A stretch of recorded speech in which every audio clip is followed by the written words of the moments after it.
Hi everyone, this is David. I'm going to begin tell portions of some stories that I wrote in a book called The Other Side of the Door. The title of the book comes from something my mother thought up that would have been the basis of our life in Philadelphia. But I took the title of the book, what she said, The Other Side of the Door, and applied it to this book that would cover my life. And I'm going to begin telling stories. One particular story I want to start off with, I call it the Spelling Bee Travesty.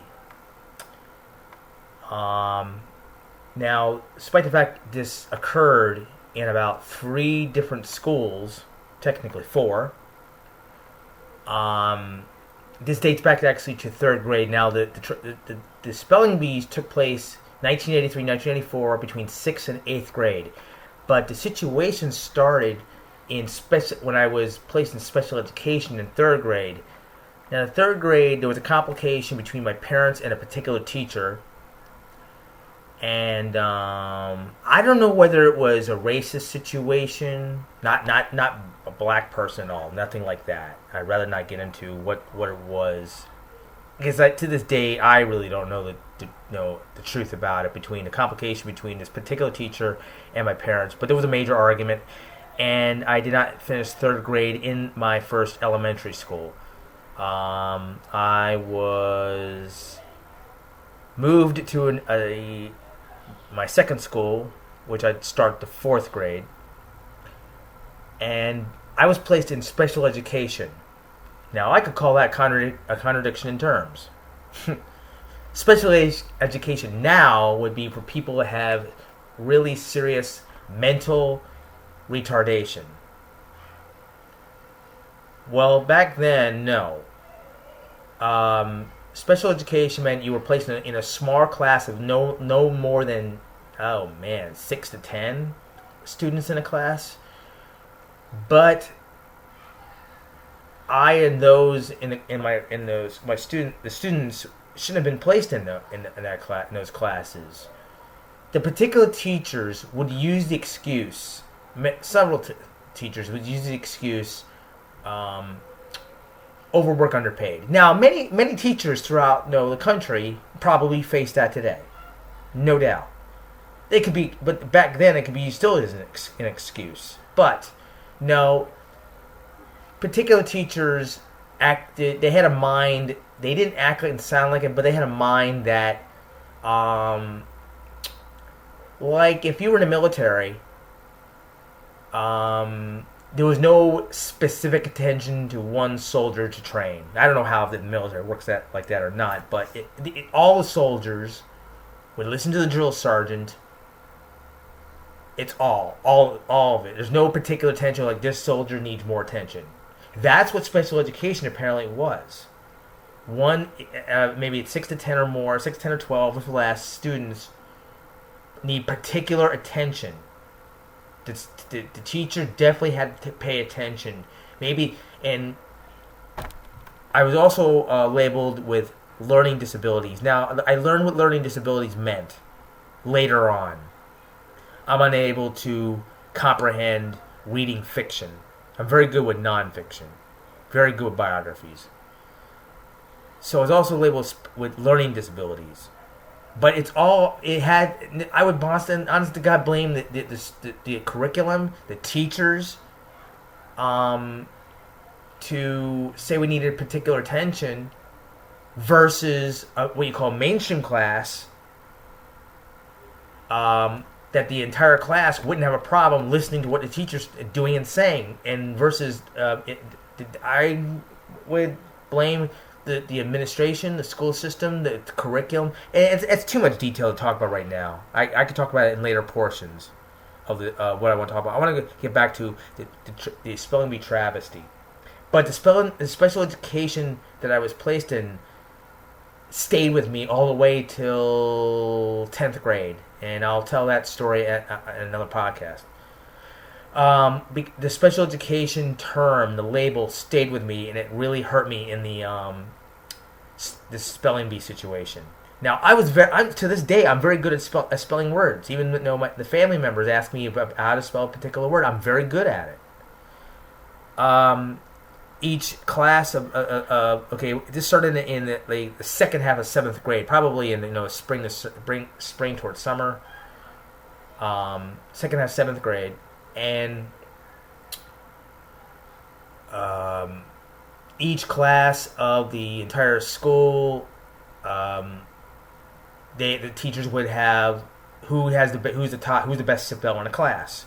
Well, somehow, and I do not recall how this happened. I don't even recall doing a contest or of any sort in the class to achieve who is the best speller. I don't recall, but I was sent to the auditorium of the school as a finalist among who was the best student of each class.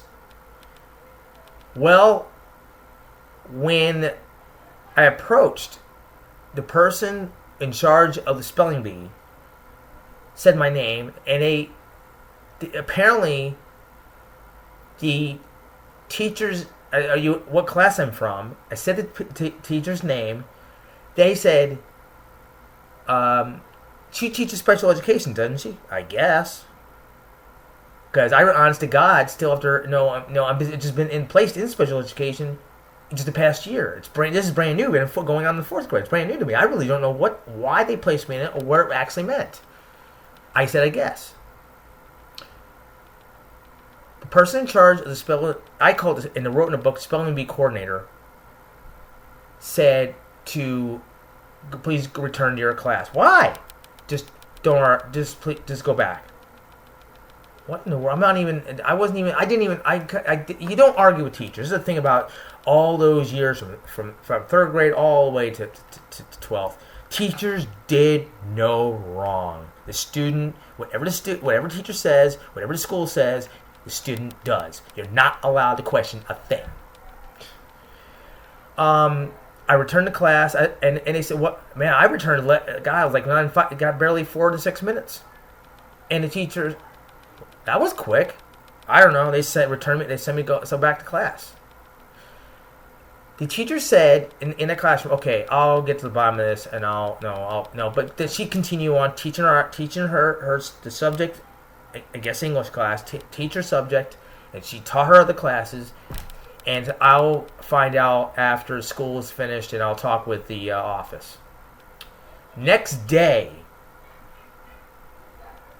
The teacher comes in, that same class that I had the spelling bee in, and she went on teaching the class.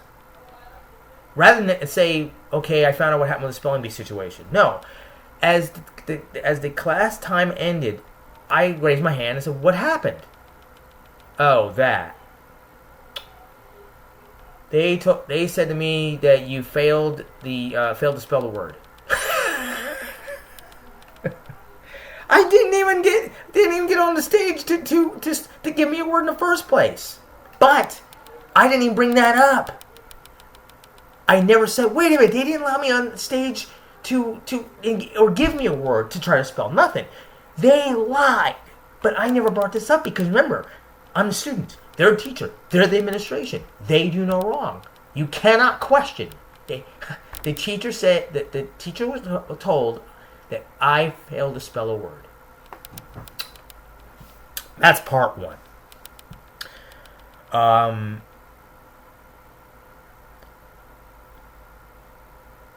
Yeah, I said I was fourth. Sorry, I was fourth grade. From third grade. I left the third grade into fourth in a different school. That was special education. I apologize that. It was seventh grade. I was still in special education from fourth all the way to 12th. So I know this is so confusing because I wrote it in a book, and then so I know this would be confusing how I'm going to do an audio cast of this. Okay, that's seventh. Okay, that lie they told to return me to class. That was the second half of seventh grade. My father had to change jobs. I won't go through that detail. We ended up moving to another town, very close by. Start another school. It's starting in the second half of the seventh grade. Now, I'm going to be doing 2 schools in the second half of the 7th grade.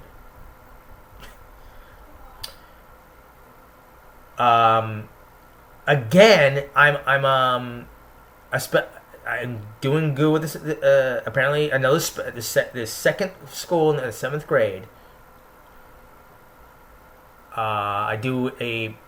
They do a spelling bee for English class. I'm very good. Again, I'm good at it. Apparently, I made a final, and they sent. Oh god. Okay. Go to the auditorium. Okay, it's a new school. Maybe this won't happen again. That problem I had telling the teacher that I lied and I'm turned away. I'm under special education. The second school, I went to the auditorium. My name is on the list. The teacher's name is on the list. However, the teacher's listed under special education. I now question. I'm turned away to go back. I'm told her to go back to class. Before I left, I said, "Why? I actually said, what is this special education? Why can't I try?" The person in charge of the spelling bee said this, because the only way you can possibly spell is by cheating if you're under special education.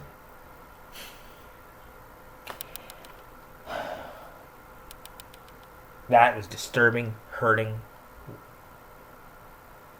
That was uncalled for. I didn't know. Like I said, the student doesn't talk back. Not a question, but how I did. When I returned to class, again, the teacher's stunned. Why? And I said, because they told me I'm not allowed to compete because I'm under special education. The teacher replies to me, "You're under special education, not me." The teacher said they are not. My God. The teacher teaches the class, but I'm the one classified under special education. But the teacher does not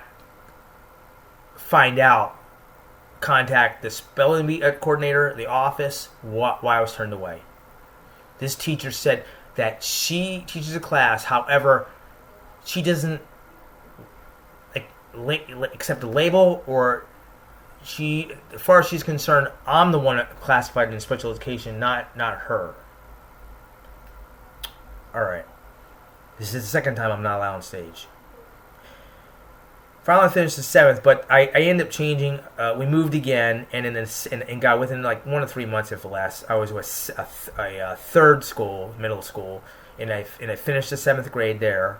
But there was no. I don't think there was a spelling bee situation. It was because it was very, very short time. We moved back to the original hometown where I started, and I'm now finishing the 8th grade. Spelling bee again. The class final. Oh my God, here I go again. Oh my God, I'm not looking forward to this. Just go and do it. You're just a student. You're told what to do. My name is on the list, teacher's on the list, special education on the list. However, they let me on stage. Wow! I'm finally gonna be allowed to do this. The word is thermometer.